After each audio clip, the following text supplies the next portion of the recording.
بسم اللہ الرحمن الرحیم۔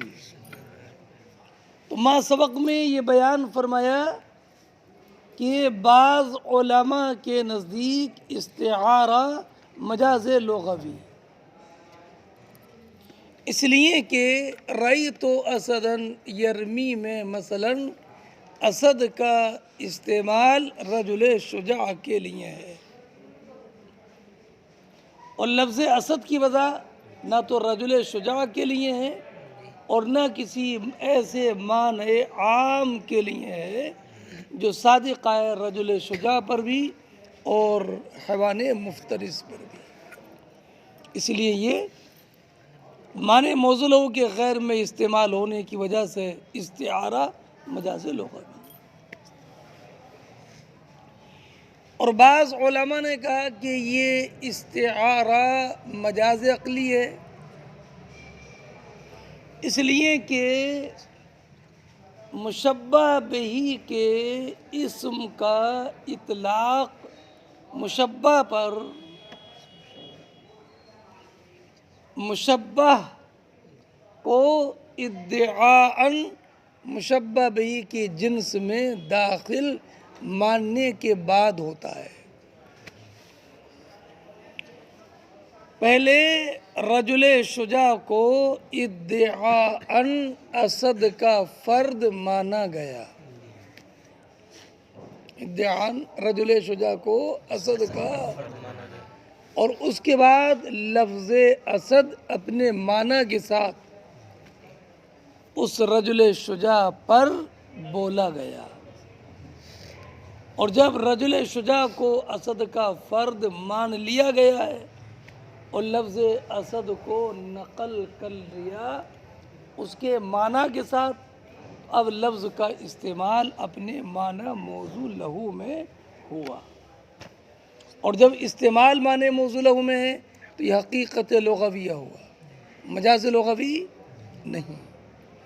لیکن جو اسد کے کا فرد نہیں ہے اس کو اسد کا فرد مان لینا اس میں ہے مجاز، جو اسد کا فرد نہیں ہے اس کو، تو جو اسد کا فرد نہیں ہے اس کو اسد کا فرد ماننا یہ تصرف امر عقلی میں ہوا، اس لیے استعارہ مجاز عقلی۔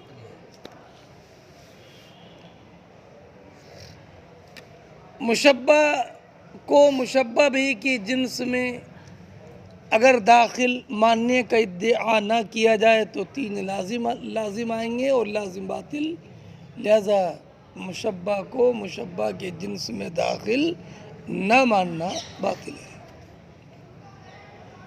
اس کے بعد فرمایا کہ مشبہ بھی کی جنس میں داخل ہونے کا ادعا ہوتا ہے، اس لیے ایک شعر میں تعجب صحیح ہے اور ایک شعر میں تعجب کی نہیں صحیح، یہ بتایا۔ مجاز کو استعارہ عقلی ماننے والوں کی جو دلیل تھی اس دلیل کا آج رد کیا جائے گا، اس لیے کہ آپ نے پڑھا کہ جمہور علماء کے نزدیک استعارہ مجاز لغوی ہے، تو جو مجاز عقلی مانتے ہیں ان کی دلیل کا رد پر آپ توجہ رکھنا۔ یہ بات مسلم ہے کہ مشبہ کو ادعاءً مشبہ بھی کی جنس میں داخل مانا جاتا ہے، یہ مسلم ہے، اس کا انکار نہیں ہے۔ مشبہ کو ادعاءً داخل مانا جاتا ہے، اس میں شبہ نہیں، اس کا انکار نہیں۔ انکار کس میں ہے کہ مشبہ کو مشبہ بھی کی جنس میں ادعاءً اگر داخل کر دیں تو تو پھر لفظ اسد کا اطلاق رجل شجاع پر حقیقت ہوگا، اس پر انکار ہے۔ دو چیزیں ہیں، مشبہ کو ادعاءً مشبہ بھی کی جنس میں داخل ماننا، اس کا انکار نہیں ہے، لیکن ادعاءً مشبہ کو مشبہ بھی کی جنس میں داخل ماننے سے لفظ اسد کا اطلاق رجل شجاع پر اطلاق اور استعمال معنی موضوع لہو میں ہوگا، اس پر انکار ہے۔ یہ محل انکار متعین کر لینا۔ فرماتے ہیں بیٹا ذرا توجہ رکھنا، ایک ہی بات پر توجہ رکھو گے بات پوری ہو جائے گی۔ ادعاءً رجل شجاع کو اسد کا فرد مانا گیا، اور ادعاءً اسد کو ادعاءً رجل شجاع کو اسد کا فرد ماننے کی وجہ سے اسد کا اطلاق رجل شجاع پر حقیقت ہو گیا، یہ مسلم نہیں ہے۔ کیوں؟ اس لیے کہ آپ نے رجل شجاع کو اسد کا فرد مانا، تو اب اسد کے دو فرد ہوئے، ایک فرد متعارف خوان مفترس، اور ایک فرد غیر متعارف رجل شجاع۔ کیا بیٹا؟ ادعاءً رجل شجاع کو اسد کا فرد مانا، اسد کے دو فرد ہوئے نا، کیا؟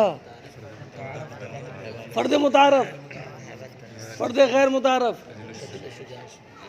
اسد کی وضع فرد متعارف کے لیے ہے، فرد غیر متعارف کے لیے نہیں ہے۔ یہ بیٹا رد ہے، کیا؟ اسد کی وجہ فرد متعارف کے لیے ہے، غیر متعارف فرد غیر متعارف کے لیے نہیں ہے۔ اگر اسد بول کر فرد متعارف لیں گے تو حقیقت، اور فرد غیر متعارف لیں گے تو ادعاءً رجل شجاع کو اسد کا فرد مانا گیا، اور فرد ماننے کی وجہ سے لفظ اسد بولا گیا، تو استعارہ تو ہو گیا۔ یہ استعارہ کیوں ہو گیا؟ اس لیے کہ یہ فرد کو، اس رجل شجاع کو جو ہے وہ اسد کا فرد مانا گیا ہے، تو فرد ماننے کی بنیاد پر مبالغہ بھی رہے گا، اور عالم منقولہ میں استعارہ بھی نہیں ہوگا، وہ سب رد ہو جائیں گے۔ اس لیے کہ عالم منقولہ میں جس کے لیے نقل کیا جاتا ہے اس منقول الیہ کو منقول عنہ کا فرد نہیں مانا جاتا ہے، اس لیے عالم منقولہ میں استعارہ بھی لازم نہیں آئے گا، اور استعارہ چونکہ مشبہ کو رجل شجاع کو اسد کا فرد مانا گیا ہے، اس لیے مبالغہ بھی ہوگا۔ سنیں، اور جب مشبہ کو مشبہ بھی کا فرد مان لیا گیا، تو اب اگر کسی نے زید کو اسد کہہ دیا تو چونکہ اس نے زید کو اسد کا فرد مان لیا، اس لیے جعلہ اسدن بھی ثابت آئے گا، صادق آئے گا۔ تو جو تینوں لازم باطل کیے تھے، تینوں لازم باطل بھی نہیں ہوں گے اب۔ ارے تینوں لازم کیا؟ استعارہ ابلغ بھی رہے گا، اعلی منقولہ، اور اگر یہ کہا رہی تو زیدن اسدن، تو یہ کہنا بھی صحیح ہوا کہ اس نے اس کو اسد بنا دیا، کیونکہ مشبہ کو مشبہ بھی کی جنس میں داخل مانا گیا ہے۔ رجل شجاع کو خوان اسد کا فرد مانا گیا، تو اسے اسد بنانا، جب فرد مان لیا گیا تو اسے اسد بنانا لازم ہی آیا۔ تو تین لازم جو بتائے تھے، تین لازم باطل ہیں، ان میں کوئی باطل نہیں ہوگا، سمجھ گئے؟ اور چونکہ لفظ اسد کی وضع فرد متعارف کے لیے ہے، فرد غیر متعارف کے لیے نہیں ہے، اور آپ نے اسد بول کر کے مراد لیا اس کا فرد غیر متعارف، کون؟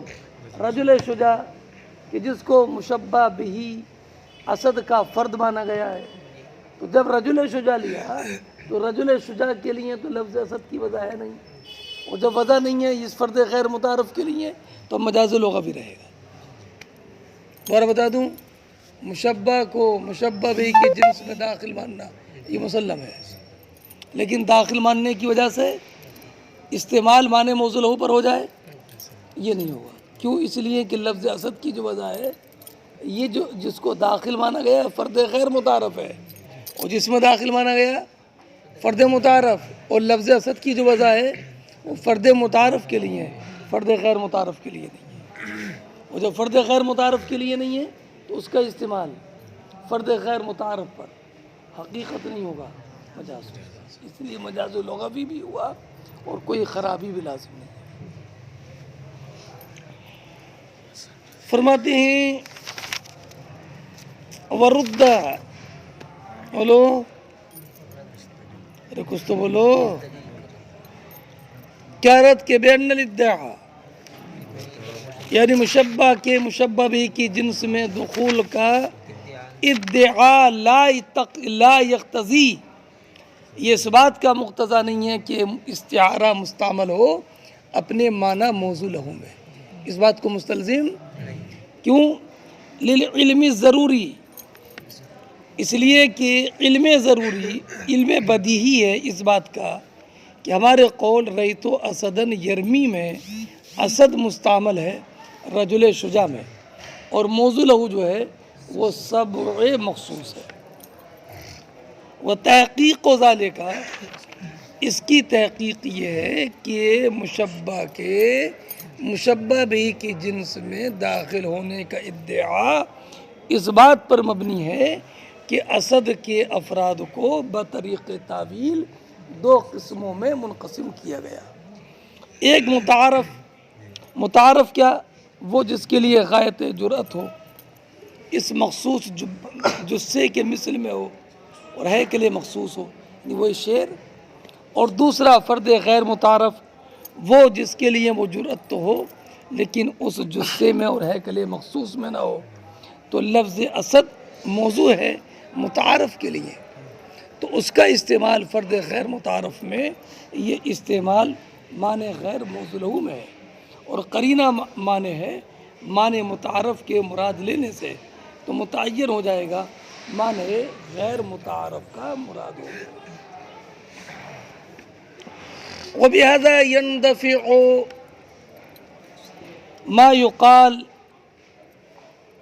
ان الاصرار على دعوى الاسدية للرجل الشجاع ينافي نسب القرينة المانعة عن ارادة السبع المخصوص۔ بیٹا ایک اعتراض ہے، معمولی اعتراض، معمولی جواب۔ آپ نے کیا کہا کہ یہ معنی ہے؟ سنو، جواب یہ کہ آپ نے رجل شجاع کے لیے اسدیت ثابت کی، جی، کیا رجل شجاع کے لیے اسدیت ثابت کر رہے ہیں نا آپ؟ ارے رجل شجاع کے لیے اسدیت ثابت کر دی نا، اور پھر یہ کہو قرینہ ایسا موجود ہے کہ جو معنی موضوع لہو کے مراد لینے زمانے ہے، اسدیت کو ثابت بھی کر رہے ہو اور یہ بھی کہہ رہے ہو کہ قرینہ موجود ہے۔ کیسا قرینہ؟ جو معنی موضوع لہو کی مراد لینے زمانے ہے، تو الٹی ہو گئے۔ ارے ثابت بھی کر رہے ہو آپ، کیا اسدیت کس کے لیے ہیں، اور اس کے ساتھ میں کیا کہہ رہے ہیں؟ معنی موضوع لہو کے مراد لینے زمانے اور اسدیت۔ ثابت۔ تو فرماتے ہیں یہ اعتراض ہے، لیکن اگر آپ غور کرو تو اعتراض پڑے گا نہیں۔ کیوں نہیں پڑے گا؟ اس لیے کہ ہم نے جو اسدیت رجل شجاع کے لیے ثابت کی ہے وہ فرد غیر متعارف کے معنی میں ہے، کہ زید رجل شجاع اسد ہے فرد غیر متعارف کے معنی میں۔ اور ہم نے جو کہا کہ قرینہ معنی ہے معنی موضوع لہو کی مراد لینے سے، تو یہاں معنی موضوع لہو سے جو مراد ہے وہ اسد کا فرد متعارف ہے۔ اللہ اکبر کبیرہ۔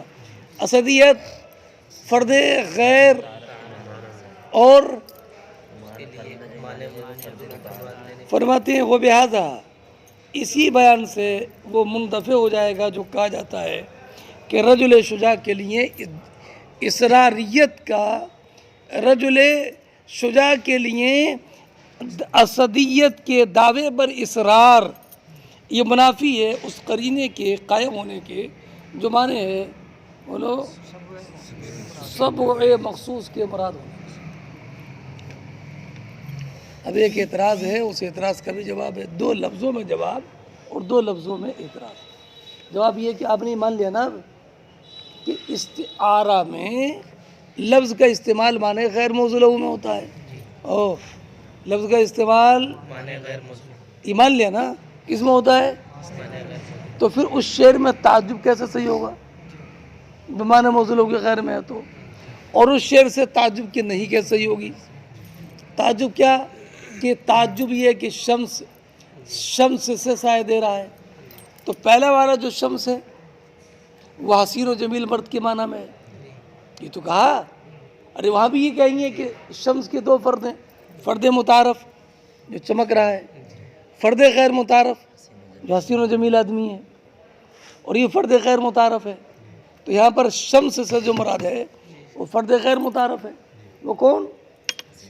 حسین و جمیل۔ اور جب حسین و جمیل ہے شمس کا معنی، تو تعجب یہ ہے کہ حسین و جمیل آدمی سورج سے سایہ دے رہا ہے، کہ تعجب، اس میں تعجب صحیح نہیں ہوگا، اس لیے کہ اس میں کوئی تعجب کی بات نہیں ہے کہ حسین و جمیل آدمی سورج سے آڑ بن جائے۔ تو علامہ سعد نے جواب یہ دیا ہے، بلکہ مصنف نے جواب دیا، جواب کہ یہ ہے، دیکھو کچھ ہوتا ہے، ایک ہوتی نسیان، ایک ہوتا ہے تناسی۔ تناسی ہوتا ہے جان بوجھ کر بھولنا، جیسے ایک ہے جہل اور ایک ہے تجاہل۔ جان بوجھ کر ہے نا، جہالت دکھانا نہیں، دکھانا میں جہالت ہے نا، جاہل بننا دکھانا نہیں، ہاں۔ تو فرماتے ہیں کہ یہ تعجب تناسی پر مبنی ہے، حق مبالغہ کو ادا کرنے کے لیے، کہ شمس سے مراد جو ہے وہ ہے تو وہی حسین و جمیل آدمی، لیکن تشبیہ کو قصداً بھلا دیا گیا ہے، مبالغہ کو ادا کرنے، حق مبالغہ کو ادا کرنے کے لیے، یعنی تشبیہ کے معنی سے جان بوجھ کر کے نسیان کیا گیا ہے، اور یہ کہا گیا کہ گویا کہ یہ شمس کی طرح نہیں ہے بلکہ سراپا شمس ہے۔ اللہ اکبر کبیرہ، کیا یہ شمس نہیں ہے؟ سراپا شمس۔ اور اس تشبیہ کو بھلا کر پھر اظہار تعجب کیا گیا ہے، ارے یہ تو شمس ہیں، اور تعجب یہ کہ شمسی سے سایہ کر رہا ہے۔ تو یہ جو تعجب ہے یہ تناسی پر مبنی ہے۔ تناسی جانتے ہو؟ تناسی نہیں سمجھے؟ جان بوجھ کر بھولنا، بھلا دینا ہے نا۔ اب کیوں بھلا دینا؟ اس میں ایک مصلحت ہے، حق مبالغہ کے ادا کرنے کے لیے، کہ وہ شخص ایسے ہے جیسے گویا کہ سراپا سورج ہی ہے۔ ایسے دوسرے شعر میں جو تعجب کی نہیں ہے، یہ تعجب مت کرو کہ اس کا لباس بوسیدہ ہے، اس لیے کہ اس کے بٹن چاند پر لگائے گئے ہیں، جو یہاں پر قمر کا فرد غیر متعارف مراد ہے، حسین و جمیل آدمی۔ اب اس کا لباس بوسیدہ ہو تو یہ تو باعث تعجب ہے۔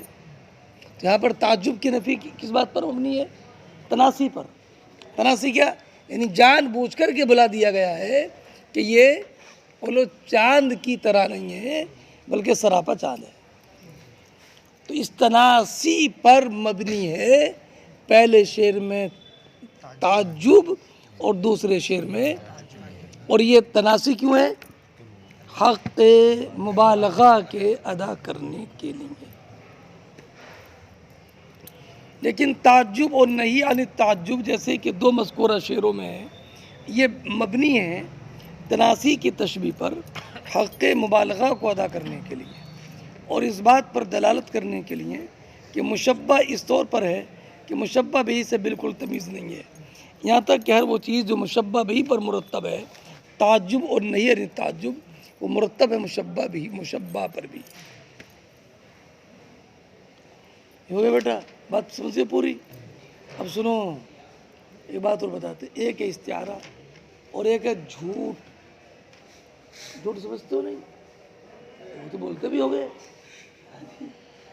سنو سنو سنو سنو، ایک استعارہ ہے اور ایک تعجب نہیں ہے نا.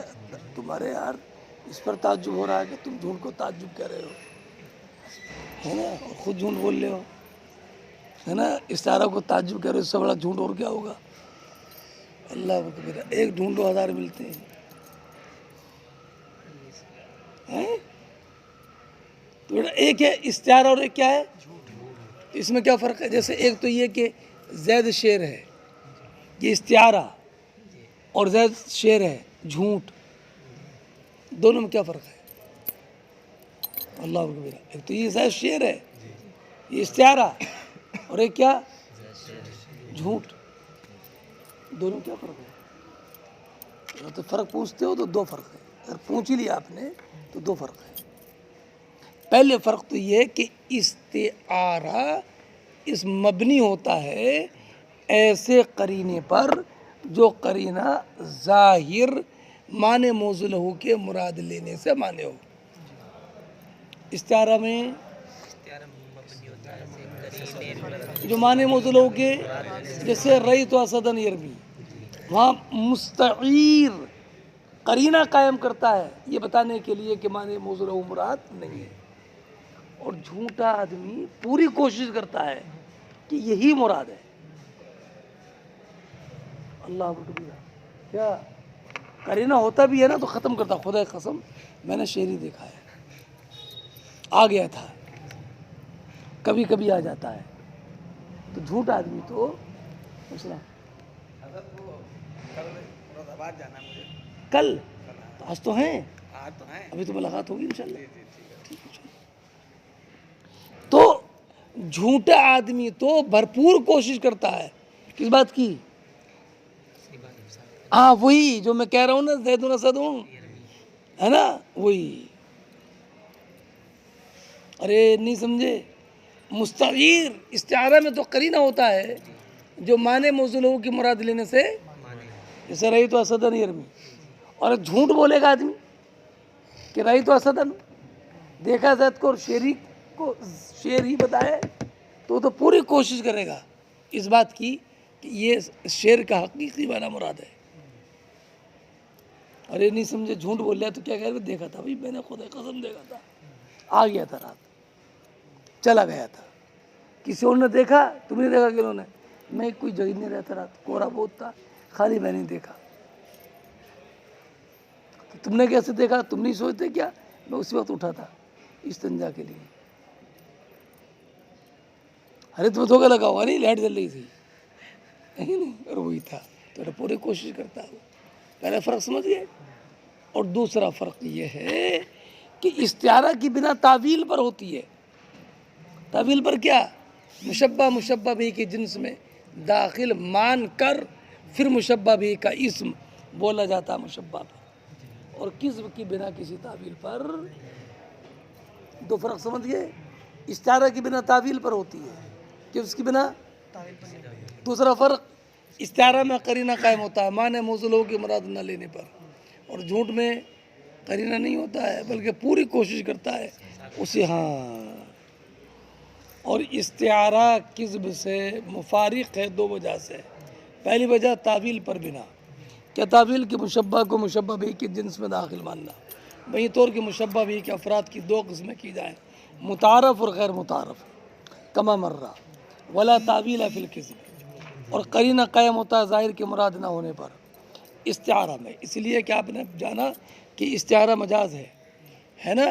ارے اس کے یہ ضروری ہے مجاز کے لیے قرینہ جو معنی ہو، معنی حقیقی کے مراد لینے سے، ہے نا، معنی حقیقی موضوع لہو کی مراد لینے سے. اور قرینہ دال ہو اس بات پر کہ مراد خلاف ظاہر ہے برخلاف کذب کے. فإن قائلہ، ارے بولو، اس کا قائل قرینہ قائم نہیں کرتا ہے خلاف ظاہر کے مراد لینے پر، بل یبذل المجہودہ فی ترویج ظاہر ہی، بلکہ پوری کوشش جھونک کے دیتا ہے ظاہر کے مراد ہونے پر، ظاہر کی ترویج و اشاعت ہے کہ نہیں؟ اب بیٹا استعارہ کہاں پر ہوگا کہاں پر